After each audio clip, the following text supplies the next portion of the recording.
Last week, Ducati announced a new, updated version of their super popular naked bike, the Monster, for 2021. And I think it's fair to say that much like the new Yamaha MT-09 that we saw last month, the reaction has been a bit mixed. The Monster has always been a big seller, with more than 350,000 produced since it was introduced back in 1993, and it's easy to see why. Essentially, it offers an affordable and accessible way to get a piece of Italian exotica with some of the looks and performance characteristics that trickle down from their more premium machines that are out of reach for most of us. But this new version, well, here are some of the comments from a photo I posted on YouTube yesterday. It's lost its monsterness. It just looks like a Japanese bike now. It does not fit the Monster tag. I like the bike, but it's just not at Monster anymore. I like the old look, to be honest, beefy and muscular. Now look, that's not to say it's all negative, but it's probably about a 50-50 split. Personally, I come down on the positive side.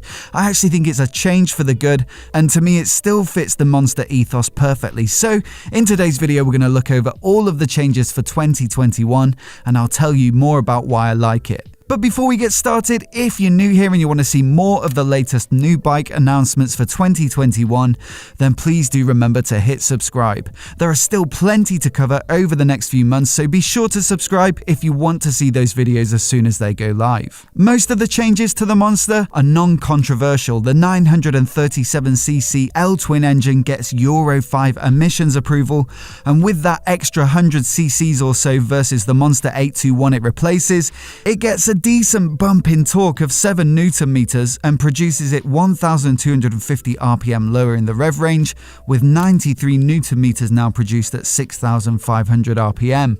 Ducati claim an improvement across the whole rev range too, especially in the low to mid range, which they say leads to a richer and more satisfying delivery, although peak power remains roughly the same, with an extra couple of horsepower at 111 at the same 9,250 RPM. The ergonomics have been updated as well, with a more forgiving riding position, owing to the bars being shifted closer to the rider and the foot pegs being lowered to open up the leg angle. The new Monster ought to be more stable and maneuverable at low speeds too, with a 7-degree increase in steering angle, and shorter riders will appreciate that despite a seat height of 820mm, a low seat option brings it down to 800, with a suspension lowering kit taking it down to 775mm. And that's on top of a narrow waist intended to help riders get both their feet down at a standstill. Tech has also had a massive update, with an up and down quick shifter now fitted as standard, a 4.3-inch colour TFT dash, 3 riding modes, adjustable cornering, ABS, traction control, wheelie control, and a launch control feature. All of these changes are for the good, but ultimately the Monster needed to go on a massive diet to keep it competitive. The KTM 890 Duke R, for example, has really set the standard in the sports naked sector, and I was lucky enough to borrow one for a couple of weeks earlier this year. The 120 horsepower parallel twin is so satisfying under acceleration. The brakes are super sharp Brembo style emmers. It's suspended beautifully on their in-house adjustable fork and shock, and it rolls on super sticky, almost slick Michelin Power Cup 2s. But it all comes in a packet that weighs 166 kilograms dry, and that's a good 15 kg less than the dry weight of the outgoing Monster 821. So even with the boost in torque, extra tech, and tweaks to the geometry of the new Monster, it would have been way off the pace if that massive gap in weight hadn't been addressed. But thankfully they have, with the new 2021 Monster matching the KTM for dry weight at the exact same 166 kilograms. 2.4 kilograms have been shaved off the engine. The new subframe is made with a glass fiber reinforced polymer to save another 1.9 kilograms. The rims are 1.7 kilograms lighter, and the new swing arm saves another 1.6. But the biggest contributing factor is ditching the much-loved trellis frame that was present on every previous iteration of the Monster and has been a signature design feature in the history of Ducati, in favour of an aluminium front frame, resulting in a 4.5 kilogram saving. The new front frame weighs just 3 kilograms as opposed to the 7.5 of the trellis front frame on the Monster 821. That's a 60% saving, which is huge. And that's the crux of the debate around this bike. The trellis frame was one of the aesthetic features that really define the Monster and set it apart from other naked motorcycles. It's the common theme that runs through most of those negative comments that I talked about earlier. But personally, I think that's misguided. Remember what I said about the Monster offering a more accessible price and riding experience than their sports bikes, but still with that exotic Italian vibe. This aluminium front frame design trickles down from the Panigale V4.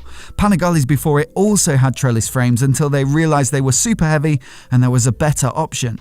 Yes, the trellis had a distinctive and aesthetically pleasing appearance, but it looks like this design will become a signature Ducati feature too, as it's already being used on the Panigale V4s, the Street Fighter, the new Multistrada V4, and now here. And on top of that, the Monster will feel the performance benefits too.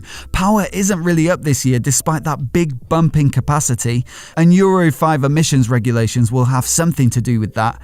But with a 14.5 kilogram dry weight saving, power to weight will be improved and it'll feel like a much sharper bike, almost as sharp as a scalpel. The aesthetic argument is still strong, and I'll concede that the trellis frame gave the Monster a certain je ne sais quoi, but the rest of the 2021 bike has been thoroughly modernized. There's a new headlight with a ring-style DRL, front indicators that are neatly integrated into the bodywork, and much sharper lines to the tank and tail section.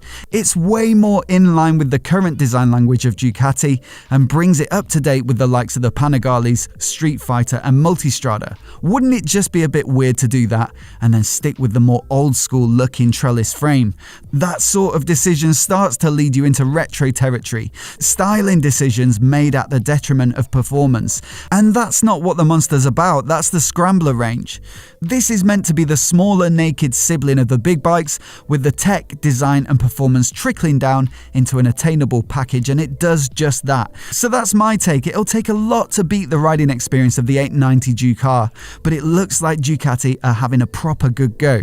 I'll certainly try to get my hands on one in the new year to find out. In the meantime, I'd love to know what you think of it. Should they have kept the trellis and shifted the ethos of the Monster lineup into a more retro machine? Or do you prefer this aluminium front frame modern take? And what about the overall look of the bike? Let me know in the comments below.